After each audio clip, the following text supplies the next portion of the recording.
It's the Mike Francesa podcast on the Bet Rivers Network. Hello again, everybody, and welcome to the Mike Francesa podcast. After the Sunday edition of Wild Card playoff weekend, remember one more big day to go, which will be a doubleheader because Buffalo moved from today because of the weather in Buffalo to tomorrow at 4:30, Pittsburgh at Buffalo. The weather, I guess, is acceptable for tomorrow. Then Philly and Tampa. What we know after 2 days is we're going to have some interesting games next weekend, which we always do on divisional playoff weekend anyway. But after two blowouts yesterday, the surprising one with Houston blowing out Cleveland, the more predictable one with Miami playing in that bitter cold weather in Kansas City in a matchup that did not favor them. I told you all week I did not think they had really any chance to win that game. I wasn't surprised a little. Stunning today. Now, I thought Green Bay, with their offense, with Aaron Jones healthy, with the offensive line back healthy, with Love having finished the season so strongly, had a chance to keep that game close. But I did not expect to ever see the rout that we saw. And forget the final score.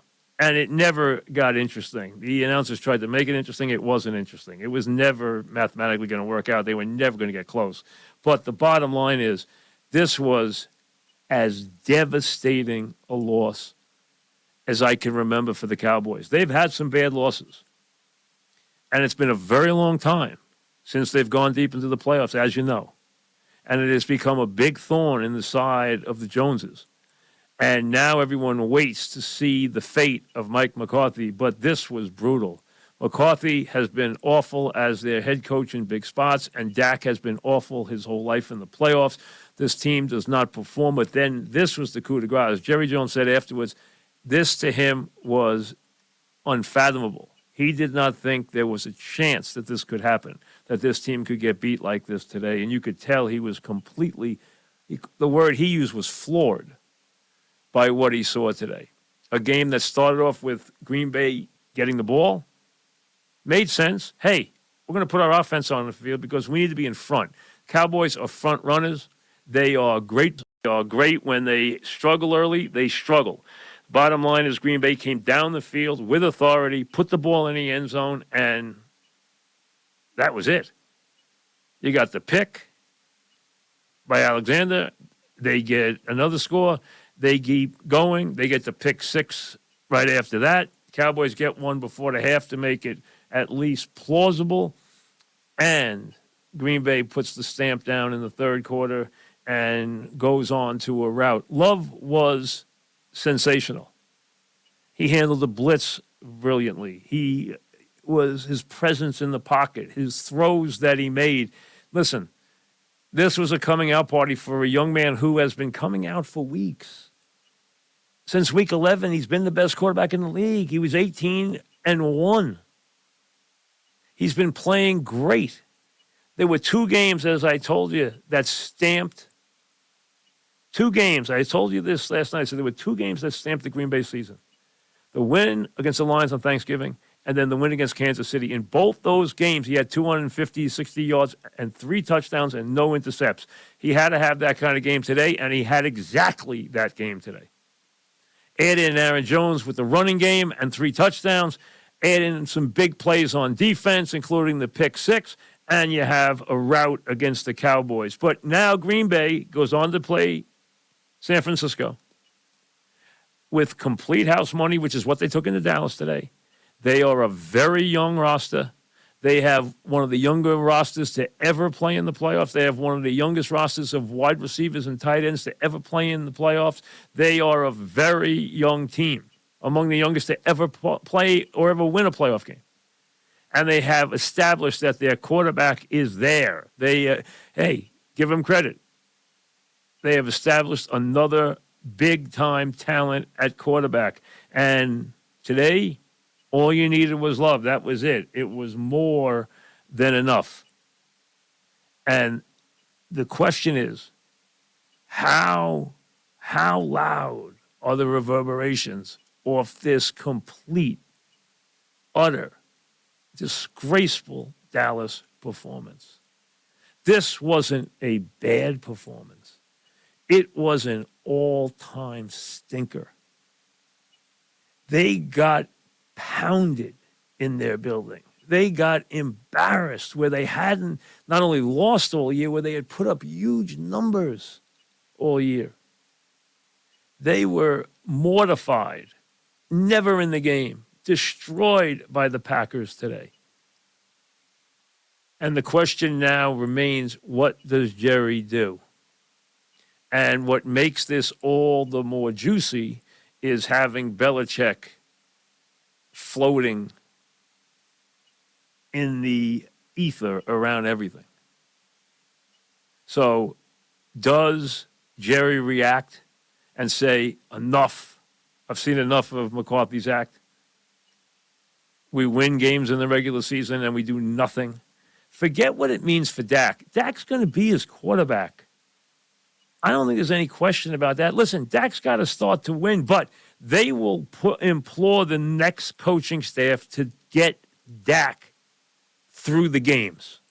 They are not going to change Dak at quarterback. I don't buy that for a second. They are right now committed to him. But if you're asking me, do I think they're going to change the coach? I don't know if they would if there wasn't a Belichick out there. But now here's the question. It's no secret that Atlanta and Belichick have been having serious discussions. Now, did Belichick want to wait to have this weekend unfold because he had his eye on the Cowboys? Is he smart enough to do that? Absolutely. Is that a ready-made team? Absolutely. If you could pick a team to go to right now, not counting the opportunity to go to Buffalo, which I don't think would be a possibility. I mean, I guess if they had a disastrous loss tomorrow, you could put them in the same boat. But put that aside. Going to Dallas, the only place more attractive would have been a vacant Buffalo franchise with Josh at quarterback. Yes, the Chargers have a quarterback, but that scenario, that talent base is nowhere near as deep and as balanced as it is between offense and defense in Dallas. Dallas is ready to win. Dallas is ready to take it deep into the postseason if they can get the kind of leadership they need. Something is missing, and it's been missing there for a very long time. They have not been able to, even after good seasons, they have not been able to put it together in the playoffs. And today was the coup de grace. You wondered if they would be snake bet again, but the way they finished the season, the way they played it now to be home in this game, you figured, hey, even if Love threw the ball well today and scored some touchdowns against them, they'd really put it on the Green Bay defense. But they didn't. After a sensational second half of the season where he played as well at wide receiver as anybody I've ever seen, Lamb was almost non-existent today, and it looked like he was fighting with Dak during the game. They were so off. Dak was off. Lamb was off. I mean, it was almost hard to believe what we were watching. And now the question remains. Does Jerry, and if he does, he has to move fast. Does he want to make a move on one of the unquestioned greatest coaches in the history of the sport? There's no debating that Belichick is one of the one or two or three, whatever you want to put him in, whoever you want to rank with him, greatest coaches in the history of the sport. Do I think he's lost anything in terms of his coaching? I do not. Do I think this team would be a good fit for him? I absolutely do. Because I think it's ready-made to win. It just needs someone who can formulate the game plan and give them the mentality they need to take into the postseason. You saw how angry Jimmy Johnson was at halftime. That's what they needed to hear. The idea that they came into that game and played like that was almost hard to believe. And it is an indictment on McCarthy not having his team ready to play. You got two jobs as an NFL head coach, in essence. Give your team a game plan they can win with and get them to play hard. That's what it comes down to. Get them to play hard. Today, it just wasn't there right from the start. So we'll see. Does Belichick go off to Atlanta and see if he can put together a team that can maybe get back to a Super Bowl? Or does he go to a team that will be considered one of the favorites to go to the Super Bowl if he steps in? And like I said, if they're going to keep him out of Atlanta, they're going to have to move quick. So we'll see how this unfolds in the next couple of days. But the only way it was going to happen is if you had an explosion like today where the wheels just came off in Dallas, and boy, did they come off. They came off in a way to 400 yards of offense, terrible plays on offense. You allowed 400 yards of offense with your defense. You got cut up by first-year receivers and a young quarterback. It was as bad as could possibly be. So Green Bay goes to Detroit. It goes to San Francisco, which means Philly or Tampa, which will play tomorrow, one of them will be not in Dallas, but in Detroit, which held on, and I mean held on, for a very emotional 1-point victory over the Rams, 24-23. The game started out like it was going to be just, a shoot-'em-up affair all the way through as they both continued. They both made big plays. The Lions scoring on their first three possessions. The Rams making big plays in the passing game, making big plays all over the place. And you thought, wow, I mean, this game is 14-10 very early in the second quarter. And you're thinking, this is going to be a shootout. It's 21-17 at the half. And instead, we got virtually nothing in the second half. The Rams got the ball down the field but couldn't get it in the end zone. The Lions, I thought, went away from what worked for them early in the game. They just stopped throwing the ball down the field and relied on the running game, which was going nowhere. And they were very fortunate, because there could have been a hold without question. There could have been a hold on the on that third down play. They got called for a hold, which backed them out of field goal range. They went for it on third down, obviously, and Long, he got held. They didn't call it. You had to also, they also got a huge break when the Rams used a couple of their timeouts, which really came back to haunt them as they tried to get the ball back. But I thought they went really, for a very daring coach, they went completely away from the offense that was the big reason why they scored early in the game. I mean, early in the game, they put up big numbers in the passing game, and they went away from it completely and got very, very conservative, and it almost cost them the ball game. I mean, they did nothing in the second half. Scored 3 points in the second half, but it was enough to hold on 24-23. I really was surprised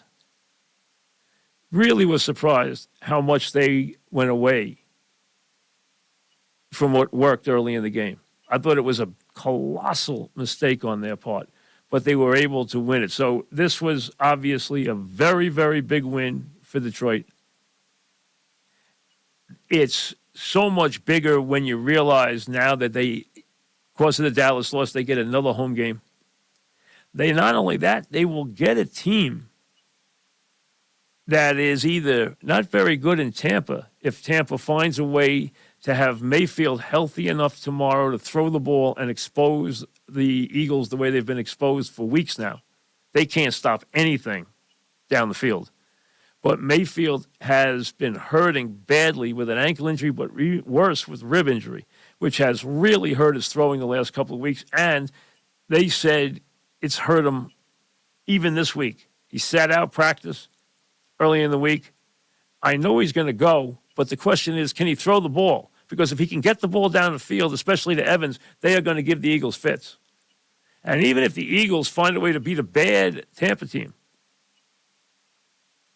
they're going to have their hands full against the Lions, because the Lions should want to just attack the Eagles in the secondary, and they have the people to do it.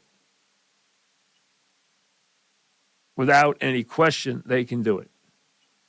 And they will be very tough. So you could be looking at a Detroit-San Francisco championship game, although, hey, the Packers, they can't wait to get out there and play this game. Yes, they're installed as a 10-point underdog, but you know what? They are loving life right now. Everything is perfect for them. Playing with house money, having it now a joyride. And when you get on those kind of rides as an underdog in the playoffs, there's nothing better, because it's fast and loose and nothing to worry about. You just go out there and play your game. And they did that in Dallas, and now they get a chance to do it in San Francisco. They can go out there and dream the dream, and they're going to think, hey, why not? We already did it in Dallas when no one thought we could. Why can't we do it in San Francisco when nobody thinks we can? So Detroit, like I said, impressive early with their offense. Held on for dear life, but was able to run the clock out thanks to the fact that the Rams only had the one timeout when they punted. They knew when they punted. They had a punt because it was 4th and long after the hold. But the bottom line is, if it had been 4th and anything reasonable, they would have gone, because that would have been the play, because there was a very good chance they knew that they weren't going to get the ball back. And I was happy to see them let Goff throw the ball there to get those first downs, because you know what? He threw the ball effectively almost all night, with a couple of rare occasions, and then they took the throws away from him in the second half, which I thought was a big mistake, because the Rams were extremely vulnerable down the field, extremely vulnerable against everybody they were. I mean, Tyrod Taylor threw for 300 and a couple of big ones called back. He could have carved them up that day. He did carve them up. Rams did a nice job even making the playoffs, and they fought like heck in this game. But they just could not convert in the red zone when they needed to make the big play, and then getting pushed back with the penalty out of field goal range. They never got the ball back and never got a chance to get that lead. So they fall, and Detroit moves on, and now Detroit gets a home game and waits to see who wins between Philly and Tampa. So tomorrow you have Pitt and Buffalo. There was talk early again today about moving that game out of there. They haven't moved it out, so they now are committed to playing that game at 4:30 this week. You got to figure that both winners tomorrow, the Pitt Buffalo and the Philly Tampa, are going to play on Sunday, I would think. I don't think they'd ask either one of them to play on Saturday. It almost wouldn't be fair. I mean, it's a very short week. I would think they'd give them the break and let them play on Sunday, even though they'd like, I'm sure, to have... Well, if they get KC Buffalo, they'd like that game on Sunday. That would be a big marquee game for them. And Philly-Detroit would also be a very good game for Sunday also. They could live with those two, and then play Baltimore early Saturday and San Francisco late Saturday. So that might be how they shake it out. We don't know yet, but that I would think there's a very good chance tomorrow's winners would play on Sunday just to give them the extra day of rest. Because there's going to be 2 games Saturday and then you're going to be in that 6:30 that they like to go to on Sunday. You're going to be in the 4:30, 8 on Saturday next week, and then you're going to be in the 6:30 on Sunday that they wind up going to those last couple of weeks to get you ready for the Super Bowl. So after the 2 blowouts yesterday, we get, another blowout, but a big, big shocker as the reverberations from that Packer win will be felt for a while because, number one, the Pack is back. They weren't away very long. They're back, and they have another star at quarterback. I don't think there's anybody who's going to debate that right now. He has sent the message for the last 6-7 weeks, and he drove it home today in the postseason in Dallas. He drove it home in a big way with some just absolutely gorgeous throws and just a terrific game. And when you go in there and you go into a place like that as a big underdog with a bunch of first year and second year wide receivers and tight ends, and you go 16 to 21 for 272 and 3 touchdowns, and you're coasting. Remember, they put the backup in with 6 minutes left, 5 change. They slid him back into the game for no reason. I mean, it was silly. After Dallas got a couple of meaningless touchdowns, it wasn't like Dallas was going to actually do anything in the fourth quarter. I mean, after being behind 100 points, it wasn't going to make any difference. They still wound up losing by 16 points. So the bottom line was everyone was trying to sell like it was some miracle comeback we were watching. We really weren't. There was no way where that score was with 8 minutes left of it. It was even remotely humanly possible to do that. But Green Bay has returned. And the loss, the bitterness, the disappointment, the disillusion that is going on right now in Dallas, where you saw Jerry Jones saying, basically, all I knew was we had another playoff game next week. That's all I was thinking about. He basically said, I never gave losing a thought. I didn't even think it was something to think about. He said he was floored by the performance. And anybody who watched that team play this year would have to be floored by that performance. That's how poor it was. That's how off the charts bad it was. From coach to quarterback to defense to wide receiver. Just stunning in how poor it was. You don't want to take anything away from Green Bay, but this was just an incredibly poor performance. And then Detroit and the Rams, which I think we all felt was going to be a white knuckler. We all felt was going to be a very close game. I thought what we saw in the first half was going to carry on the whole game. I thought it was going to be a shootout.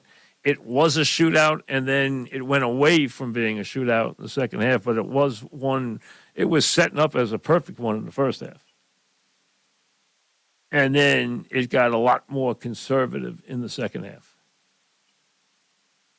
But Detroit ekes out, and that's the only word, ekes out a victory. Gets a home game next week, and is now in this magical season 1 game away from the NFC title game, which is something in Detroit that's probably even hard to say. It's been so long coming. Tomorrow, Pittsburgh, big underdog against the Bills, who obviously are the better team and obviously have designs on doing something in this postseason. But you still have to see them get away from the mistakes that have haunted them and have haunted their quarterback all season. He has been just a machine in turning the ball over. He's also a machine with how much he moves the ball. The yardage he churns out, the points he puts up, hey, no one can question that. But what you can, his error, his mental mistakes, his errors in judgment, the mistakes he makes, the turnovers are just very hard to accept. Pittsburgh, it's amazing they're here. If you had told me a month ago that Mason Rudolph would be starting a playoff game, I would have been like, in what world? In what faraway galaxy is Mason Rudolph going to be starting a playoff game? And then also, if you had told me that the Eagles would have hit the skids the way they have, I wouldn't have believed it. And let's be honest, they never overcame the loss of the coordinators. Things went from bad to worse as the injuries piled up. The move to Patricia as the defensive coordinator in season was a disaster. And now they are just a shell of what they were against a Tampa team that I think would be very dangerous here if I knew that Mayfield was healthy. He clearly is not. But if you told me he could get the ball down the field like he did in Green Bay a couple of weeks ago, I'd say, hey, you know what? They can beat him. If they can get the ball to their wide receivers, and their wide receivers can do the job, if they can get the ball to their wide receivers, they can beat the Eagles because the Eagles can't stop anybody now. I've seen it enough. They just played the worst schedule in the league the last 4 or 5 weeks, and they couldn't win a game. They were lucky to win one. And they couldn't hold off the Cardinals when they were up 2 touchdowns, and they couldn't hold them off late in the game with a lead when it meant a division title. A division title that the Cowboys took with both hands and threw out the window. Boy, if you had told me 6 weeks ago that Dallas and Philly would be in this shape come wild card weekend, Dallas would be gone and Philly would be basically on life support, I wouldn't have believed it. But that's what we're left with right now. 2 more to go, and then into divisional playoff weekend, which a lot of people feel is, you know, because of the quality of the teams and getting the 1 seeds back in action, is the best 2 days of the games on the year. I have always maintained that once you're no longer in the Sunday at 1 part of the NFL, it's no longer the same NFL. Yes, the 2 weekends that start the playoffs are terrific. 3 days of games on divisional playoff weekend. On wild card weekend. The Saturday, Sunday games on divisional playoff weekend. But then you're down to a 3-game season. And once you play those 2 title games the next Sunday, 2 weeks to 1 game. And for all intents and purposes, it's over. But right now you got a lot of buzz. And a lot of it surrounds the coach who wants to stay in the game to break Schuler's record. But he'd also like to go back to one of those games again. And he just might have found the horse to ride. It's going to be a couple interesting days. We'll see you tomorrow. Thanks for listening to the Mike Francesa podcast on the Bet Rivers Network.